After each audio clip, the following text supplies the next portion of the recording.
Seguimos conversando sobre la presencia de los judíos en Venezuela. Por cierto, es interesante que en la última elección presidencial, tanto el candidato Maduro como el candidato Capriles son de origen judío, o sea, tienen raíces que vienen de los judíos expulsados de Europa a Curazao, ¿no? Sí, los apellidos son de origen sefaradí, originalmente España, después Portugal, Holanda, Curazao y finalmente, aparentemente Venezuela. No podemos trazar, creo que no se ha intentado trazar exactamente la cronología de cada uno de ellos, pero son apellidos de ese origen, ¿no? ¿Cómo llegan a Curazao estos europeos? Tras la expulsión de España, un grupo importante, la mayoría... 1492, 1492, ¿no? Correcto, que los reyes católicos expulsan a los judíos de España y sumiendo a posterior a eso a España en una época de oscurantismo. Una parte de ellos, porque la mayoría va hacia Turquía, incluso ya Israel, ya se la conocía como Palestina. Siguen hablando el viejo español, por cierto, ¿no? Sí, una variante del español, hay el judío español o ciertas variantes, ¿no? Pero una parte de ellos va para Portugal, y de Portugal son nuevamente expulsados, poquitos años después, y en una parte de los expulsados de Portugal, la mayoría van a Holanda. En Holanda se integran muy bien a la sociedad holandesa, y con el descubrimiento de las Indias empiezan a llegar al Caribe. Se instala en Curazao una comunidad judía importante y cuando se declara la independencia de Venezuela, más bien cuando se concreta la independencia de Venezuela con relación a la Gran Colombia en 1830, se abren las puertas de Venezuela para la libertad de culto y para la inmigración. Por cierto, se habla de ayuda de judíos de Curazao a Bolívar en el proceso de la independencia. Sí, en 1812, cuando cae la Primera República, el Libertador huye a Curazao, tiene que escaparse y es recibido allá por una familia judía, la de Mordejai Ricardo. No solamente le da cobijo, sino que también le da fondos para su campaña y digamos, la Tercera República de alguna manera le debe a la ayuda de este judío la posibilidad de que Venezuela se haya... De hecho, en Coro hay un cementerio judío, dicen que es el más importante de Sudamérica. Coro está el cementerio judío activo, digamos, en funcionamiento más importante de América del Sur, es de esa misma época, de 1830, están los restos de la antigua sala de rezos y recientemente se hallaron los restos también de un baño ritual, que en hebreo se llama mikve, están recientemente descubiertos. ¿Lo han conservado ese cementerio en Coro?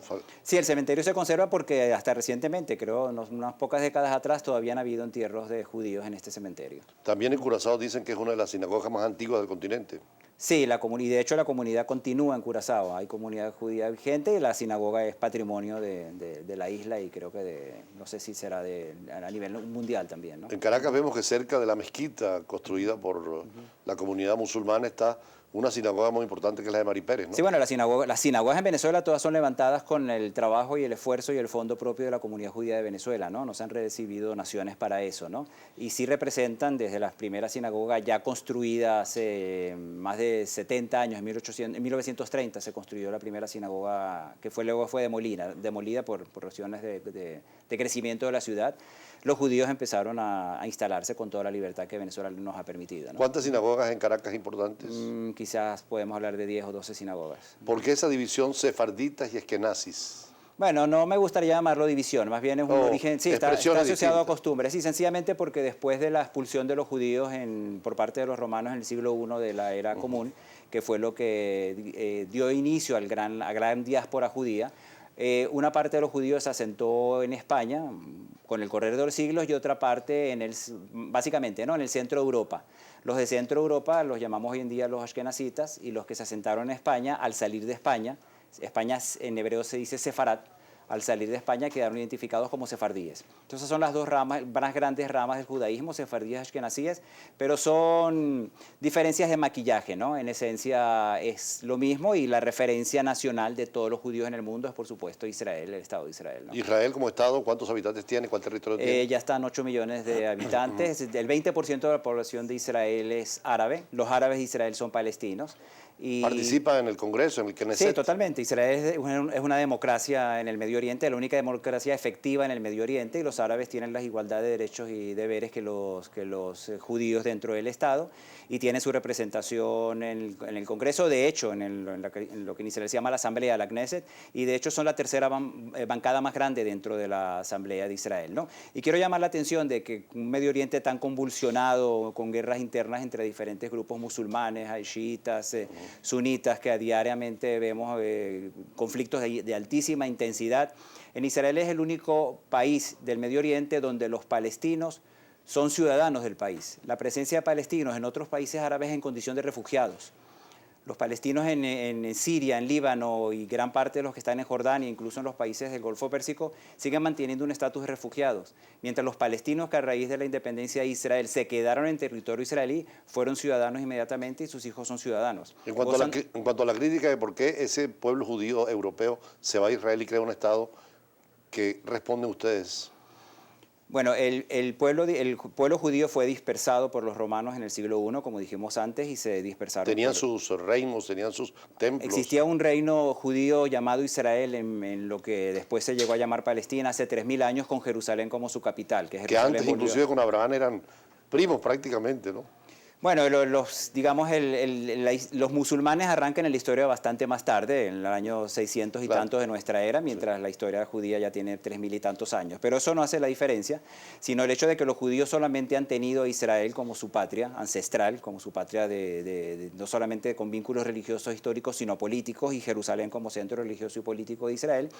Y cuando se da la oportunidad del nacimiento del movimiento sionista, a finales del siglo XIX, que buscaba volver a crear un Estado judío en su territorio ancestral, los judíos, porque habían judíos viviendo en Israel en aquel momento ya, pero los judíos buscaron a retornar de los lugares donde estaban asentados, y los que estaban asentados en Europa retornaron, como retornaron también los que estaban asentados en el norte del África. Ese templo que está allí, que vemos donde los judíos rezan permanentemente, es el mismo templo de la parte original de los abuelos y tatarabuelos. Sí, hoy en día como resto de construcción queda solamente lo que llaman el Muro de los Lamentos o el muro occidental del templo, pero las ruinas del templo están allá y se sabe históricamente la tradición que ahí estuvo el templo judío, que era su centro político y su centro religioso.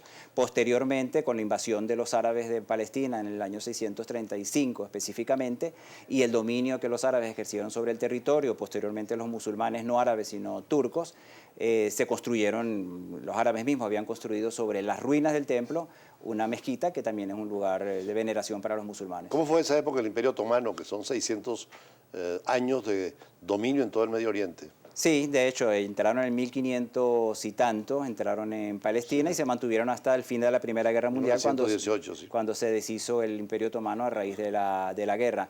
Originalmente fue, digamos, dentro de todos los dominios árabes que sufrió el territorio judío de Palestina. En un principio el dominio musulmán fue de los más benevolentes. Los turcos. Los turcos, fueron los otomanos en aquel momento, fueron quizás los más benevolentes, pero ya hacia el final del dominio cayó en decadencia, se llamaba durante la Primera Guerra Mundial que el Imperio Otomano era el enfermo de Europa, sí, sí, y cayó bastante digamos, la calidad de vida en el territorio, ¿no? Con la apertura de Israel hacia la llegada de nuevos inmigrantes judíos de finales del siglo XIX, principios del siglo XX, comenzó un renacer de Palestina. No solamente a favor de los judíos, sino incluso muchos musulmanes de países vecinos emigraron a Palestina buscando la calidad de vida que se estaba empezando a mejorar. Por cierto, Turquía, ¿no?, que es un Estado musulmán, 98%, tiene muy buenas relaciones con Israel, lo reconoció inmediatamente como Estado, sin por supuesto dejar de lado a Palestina, ¿no? Sí, hubo relaciones muy buenas por mucho tiempo, se deterioraron hace unos cuantos años por el incidente del Mar Marmara, pero recientemente se están tratando de reconstruir. No es sencillo, ¿no? Turquía también busca, junto con Arabia Saudita, claro, Irán, son las potencias, Egipto, que buscan la supremacía dentro del mundo musulmán, claro, y tienen conflictos internos muy complicados en los que Israel no tiene nada que participar porque son conflictos entre diferentes etnias musulmanas.